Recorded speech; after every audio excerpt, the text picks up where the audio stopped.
사무엘상 22장. 다윗은 가드를 떠나 아둘람 동굴로 피신했습니다. 그의 형제들과 집안 사람들이 이 말을 듣고 다윗을 만나러 그곳으로 내려왔습니다. 그뿐 아니라 고통 속에 있는 사람들, 빚진 사람들, 현실의 불만을 품은 사람들이 그의 곁으로 모여들었습니다. 다윗은 그들의 지도자가 됐는데 그와 함께한 사람들은 400명 정도나 됐습니다. 거기서 다윗은 모압 땅 미스바로 가서 모압 왕에게 하나님께서 내게 어떻게 하실지 알려주실 때까지 내 부모가 와서 왕 곁에 머무를 수 있게 해주십시오 하고 부탁했습니다. 그리하여 다윗은 그들을 모압 왕에게 맡겨두고 떠났고 다윗의 부모는 다윗이 요새에 있는 동안 모압 왕 곁에 머물렀습니다. 그때 예언자가 다윗에게 말했습니다. 요새에 머물러 있지 마시오. 유다 땅으로 들어가시오. 그리하여 다윗은 길을 떠나 헤레스프로 들어갔습니다. 사울은 다윗과 그의 땅들을 차단했다는 소식을 들었습니다. 사울은 손에 창을 들고 기브아 언덕의 에셀나무 아래에 앉아 있었고 그의 모든 신하들은 그를 둘러서 있었습니다. 사울이 그들에게 말했습니다. 잘 들으라 베냐민 사람들아, 이 세 아들이 너희 모두에게 밥과 포도원을 주겠느냐? 그가 너희 모두를 천부장이나 백부장으로 삼겠느냐? 그래서 너희가 나를 대항해 음모를 꾸몄느냐? 내 아들이 이 세 아들과 언약을 맺었을 때도 그것을 내게 말해주는 사람이 하나도 없었다. 너희 가운데 누구도 나를 염려하는 사람이 없고 내 아들이 내 신하를 시켜 오늘이라도 매복했다가 나를 치라고 한 것을 말해주는 사람도 없구나. 그때 에돔 사람 도액이 사울의 신하들 가운데 서 있다가 말했습니다. 이 세 아들이 노브로 와서 아이돌의 아들 아히멜렉을 만난 것을 보았습니다. 아히멜렉은 그를 위해 여호와께 여쭈었고 먹을 것도 주고 블레셋 사람 골리앗의 칼도 주었습니다. 그러자 왕은 아히두베의 아들인 제사장 아히멜렉과 노베에 있는 그 집안의 모든 제사장들을 불러 모았습니다. 그리하여 그들은 모두 왕 앞에 왔습니다. 사울이 말했습니다. 잘 들어라 아히두베의 아들아. 아히멜렉이 대답했습니다. 예, 내 주여 말씀하십시오. 사울이 그에게 말했습니다. 내가 어떻게 세 아들과 공모하여 나를 대적하려고 할 수 있느냐? 어째서 내가 다윗에게 빵과 칼을 주고 그를 위해 하나님의 뜻을 여쭈어서 그가 오늘이라도 매복해 있다가 나를 치게 하려고 했느냐? 아히멜렉이 왕에게 대답했습니다. 왕의 신하들 가운데 다윗만큼 충성된 사람이 어디 있습니까? 그는 왕의 사위며 왕의 친위 대장이며 왕의 집안에서 존경을 받고 있는 사람이 아닙니까? 내가 그를 위해 하나님께 여쭈었던 것이 이번이 처음이었습니까? 결코 그렇지 않습니다. 왕께서는 이 종이나 이 종의 집안을 문책하지 말아주십시오. 왕의 종은 이 모든 일에 대해 아무것도 아는 것이 없습니다. 그러자 왕이 말했습니다. 아히멜렉아, 너는 분명 죽을 것이다. 너와 내 아버지의 온 집안도 죽게 될 것이다. 그러고 나서 왕은 곁에 있던 호위병들에게 명령했습니다. 돌아서서 저 여호와의 제사장들을 죽이라. 저들도 역시 다윗의 편을 들고 있다. 저들은 다윗이 도망친 것을 알고도 내게 고하지 않았다. 그러나 왕의 신하들은 자신들이 손으로 여호와의 제사장들 치기를 꺼렸습니다. 그러자 왕이 도액에게 명령했습니다. 내가 나서서 저 제사장들을 쳐라. 그리하여 에돔 사람 도액이 나서서 그들을 내리쳤습니다. 그날 그는 고운 삼배의 옷을 입은 제사장을 85명이나 죽였습니다. 그는 또한 제사장들의 성읍에 들어가 남자와 여자, 아이와 갓난아기, 소와 나귀와 양을 칼로 쳐 죽였습니다. 그러나 아히멜렉의 아들이요 아히두베의 손자인 아비아달은 몸을 피해 도망쳐 나와 다윗에게로 갔습니다. 그는 다윗에게 사울이 여호와의 제사장들을 모두 죽였다고 말해 주었습니다. 그러자 다윗이 아비아달에게 말했습니다. 그날 에돔 사람 도액이 거기 있는 걸 보고 그가 사울에게 분명 말할 줄 알았다. 내 아버지의 온 집안의 죽음은 다 내 탓이다. 나와 함께 있자. 두려워하지 마라. 내 목숨을 노리는 사람이 내 목숨도 노리고 있으니 나와 함께 있으면 무사할 것이다. 사무엘상 23장. 다윗은 사람들에게서 보십시오. 블레셋 사람들이 그일라를 쳐서 그 타작하는 것을 빼앗아가고 있습니다 하는 소식을 듣고 여호와께 물었습니다. 제가 가서 저 블레셋 사람들을 쳐도 되겠습니까? 여호와께서 다윗에게 대답하셨습니다. 가서 블레셋 사람들을 치고 그일라를 구해 주어라. 그러나 다윗의 부하들은 여기 유다에서도 이렇게 두려워하며 살고 있는데 그일라까지 가서 블레셋 군대를 친다고요 하며 반대했습니다. 다윗이 여호와께 다시 묻자 여호와께서 그에게 대답하셨습니다. 그일라로 내려가라. 내가 블레셋 사람들을 내 손에 넘겨주겠다. 그리하여 다윗과 그의 부하들은 그일라로 가서 블레셋 사람들과 싸워 그 가축들을 잡아왔습니다. 그는 블레셋에 큰 타격을 주고 그일라 사람들을 구해 주었습니다. 아히멜렉의 아들 아비아달은 그일라에 있는 다윗에게 도망쳐 갈 때 내봇을 가져갔습니다. 다윗이 그일라로 갔다는 소식을 전해 듣고 사울이 말했습니다. 하나님께서 다윗을 내 손에 넘겨주셨구나. 스스로 문과 빗장이 있는 성으로 들어갔으니 이제 그는 도관에 든 쥐다. 그러고 나서 사울은 출전하기 위해 모든 군대를 불러 모았습니다. 그일라로 내려가 다윗과 그의 부하들을 사로잡기 위해서였습니다. 다윗은 사울이 자기를 잡기 위한 음모를 꾸미고 있다는 것을 알고 제사장 아비아달에게 에봇을 가져오게 했습니다. 다윗이 하나님께 여쭈었습니다. 이스라엘의 하나님 여호와여, 주의 종이 분명히 듣기로 사울이 저 때문에 그일라로 와서 이 성을 치려고 한답니다. 그일라 성 사람들이 저를 사울에게 넘겨주겠습니까? 주의 종이 들은 대로 사울이 내려오겠습니까? 이스라엘의 하나님 여호와여, 주의 종에게 말씀하소서. 그러자 여호와께서 말씀하셨습니다. 그가 올 것이다. 다윗이 다시 여쭈었습니다. 그일라 성 사람들이 정말로 저와 제 부하들을 사울에게 넘겨주겠습니까? 그러자 여호와께서 말씀하셨습니다. 그들이 넘겨줄 것이다. 그래서 다윗은 600명 정도 되는 부하들을 이끌고 그일라를 떠나 이곳저곳으로 옮겨 다녔습니다.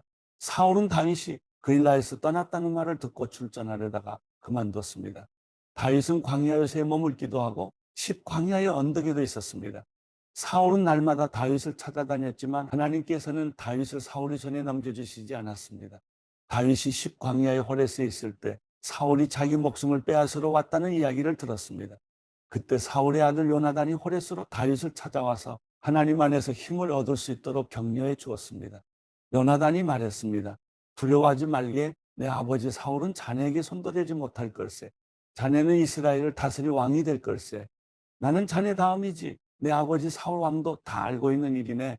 그 두 사람은 여호와 앞에서 언약을 맺었습니다. 그러고 나서 요나단은 집으로 돌아갔고 다윗은 호레스에 남아 있었습니다. 10사람들이 기브아에 있는 사울에게로 올라와 말했습니다. 다윗이 우리가 있는 여시몬 남쪽 하길라 언덕의 호레스 요새에 숨어 있는 것이 분명합니다. 왕이시여, 이제 왕이 좋으실 때 언제든 내려오십시오. 저희가 다윗을 왕께 넘겨드리겠습니다. 사울이 말했습니다. 너희가 이렇게 내게 신경을 써주다니 여호와께서 너희에게 복 주시기를 바란다. 가서 더욱 단단히 준비하고 있으라. 다윗은 무척 교활하다고 하니 다윗이 대체 어디를 다니는지 또 누가 어디서 그를 보았는지 알아두라. 다윗이 갈 만한 은신처들을 모두 알아내고 정확한 정보를 갖고 내게 돌아오라. 그러면 내가 너희와 함께 갈 것이다. 만약 다윗이 그 장소에 있으면 내가 유다의 온 백성 가운데에서 그를 사로잡을 것이다. 그리하여 그들은 길을 떠나 사울보다 앞서서 시보로 갔습니다. 그때 다윗과 그 일행은 여시몬의 남쪽 아라바에 있는 마온 광야에 있었습니다. 사울과 그의 군사들은 수색을 시작했습니다. 이 사실을 전해 들은 다윗은 바위 쪽으로 내려가 마온 광야에 머물렀습니다. 사울이 이 소식을 듣고 다윗을 쫓아 마온 광야로 들어갔습니다.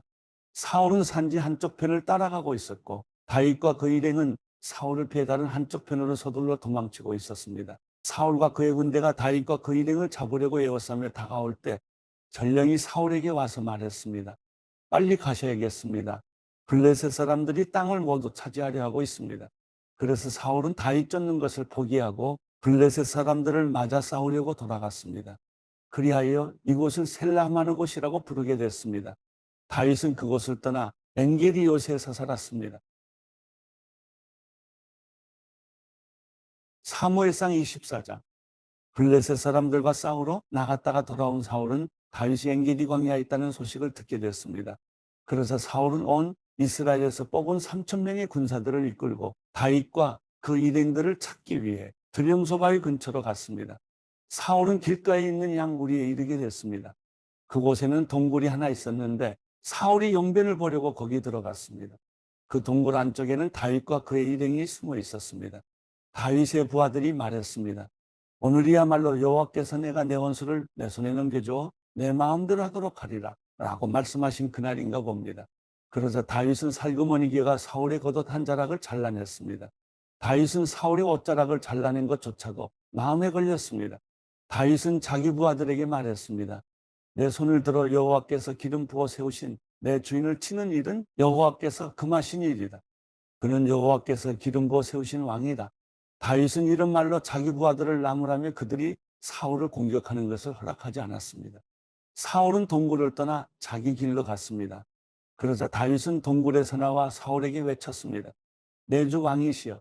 사울이 뒤돌아 다윗을 보자 다윗은 얼굴을 땅에 대고 엎드려 절했습니다. 다윗이 사울에게 말했습니다. 어째서 왕은 사람들이 다윗이 왕을 해치려고 한다 라고 한 말에만 귀 기울이십니까? 오늘 왕께서는 여호와께서 동굴 속에서 왕의 목숨을 내 손에 넘겨주셨음을 확실히 아셨을 것입니다. 저더러 왕을 죽이라고 부추긴 사람들도 있었지만 나는 왕의 목숨을 아껴 오히려 나는 내 손으로 내 주인을 치지 않겠다. 그는 여호와께서 기름 부으신 왕이기 때문이다 라고 말했습니다.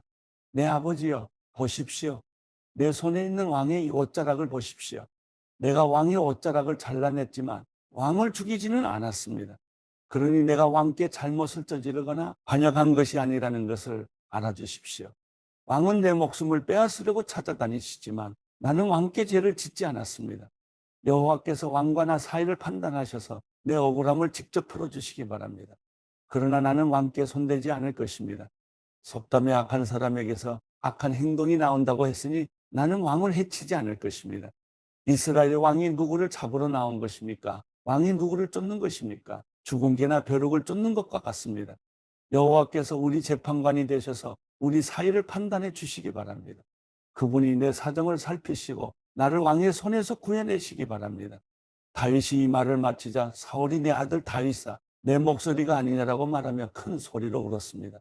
그가 또 말했습니다.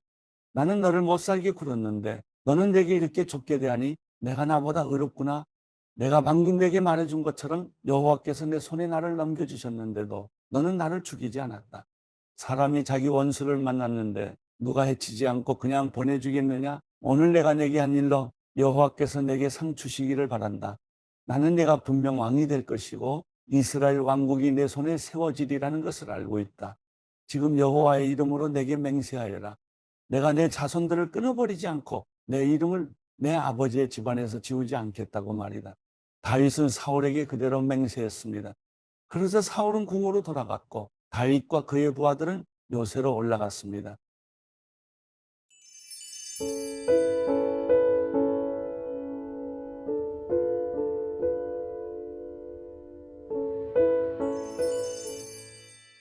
시편 103편. 오 내 영혼아 여호와를 찬양하라. 내 속에 있는 모든 것들아 그 거룩하신 이름을 찬양하라. 내 영혼아 여호와를 찬양하고 그분께서 베풀어 주신 모든 은혜를 잊지 마라. 그분은 내 모든 범죄를 용서하시고 내 모든 질병을 고치시며 내 생명을 멸망에서 구속하시고 사랑과 자비로 내게 관시우시며 좋은 것으로 내 입을 채워 내 청춘을 독수리같이 새롭게 하신다. 여호와께서는 억압당하는 모든 사람들을 위해 의와 심판을 행하신다. 하나님께서는 모세에게 그가 갈 길을 알려주셨고 이스라엘 백성들에게 그분이 행하신 일들을 보여주셨다. 여호와께서는 자비로우시고 은혜로우시며 화를 더디 내시고 사랑이 넘쳐나는 분이시다. 항상 꾸짖지는 않으시고 끝까지 진노를 품지도 않으시리라. 하나님께서는 우리를 죄인으로 대하지 않으셨고 우리 죄악에 따라 갚지 않으셨다. 하늘이 땅 위에 높이 있는 것처럼 하나님을 경외하는 사람들에 대한 그분의 사랑도 크다. 동쪽이 서쪽에서 먼 것처럼 하나님께서는 우리 죄악을 우리에게서 멀리 옮기셨다. 아버지가 자식을 불쌍히 여기듯 여호와께서도 주를 경외하는 사람들을 불쌍히 여기신다. 우리의 체질을 아시고 우리가 흙임을 기억하시기 때문이다. 인생으로 말하자면 우리의 나날은 풀과 같고 들꽃처럼 번성하지만 바람이 불면 어디론가 사라지고 그 자리는 언제 그랬냐는 듯 흔적조차 없다. 그러나 여호와의 사랑은 영원에서 영원까지 여호와를 경외하는 사람들 위에 있고 그 의는 자녀의 자녀들 곧 그 언약을 지키고 계명을 기억하고 순종하는 사람들에게 이를 것이다. 여호와께서 하늘의 옥좌를 마련하셨으니 그분의 나라가 모든 것을 다스린다. 힘이 넘쳐 하나님의 명령대로 수행하고 그 말씀하시는 음성을 듣는 너희 천사들아 여호와를 찬양하라. 너희 하늘의 모든 군대들아 그분이 기뻐하시는 일을 하는 그분의 종들아 여호와를 찬양하라. 하나님의 지배권 아래 있는 하나님의 모든 피조물들아 여호와를 찬양하라. 내 영혼아 여호와를 찬양하라.